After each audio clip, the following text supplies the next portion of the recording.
Kasayura uban ni Chris Sumarino. Mukabat sa 1,229,000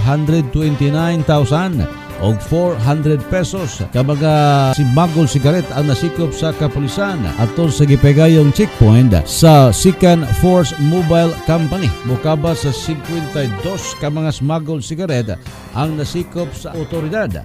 Og matod pa gikan pa sa Cagayan de Oro ang maong L300 van nga diin nagbiyahe paingon sa Osamis City. Subay sa report gikas Cagayan, wala na kini moagis Panggilby Bridge kundili mituyok pa kini ngadto sa lungsod sa Aurora paingon sa Mulave ug Bonifacio lahos ngadto sa dakbayan sa Osamis. Gumikan matod pa posible kung musagi sila sa Panggilby Bridge dunay duha ka checkpoint nga agian nga posible istrikto ang magpatuman sa maong usab nga checkpoint. Inundan nga milibot ang maong nga smuggled cigarette ug wa damha nga pag-abot didto sa dakbayan sa Osamis nasapol ang maong nga L300 van. Gumikan una niining gipangita ang rehistro og pagpakita sa rehistro expire ang maong rehistro nga gikapakita sa nagmaneho diini nga driver. Hinungdan na hold dayon ang maong sakyanan og gisulayan paglili sa otoridad ang sulod sa maong L300 van. Una, nakita ang mga ginalon nga mga oil. Unya likod sa maong ginalon nga mga oil didto nakatambak ang mga smuggled cigarette.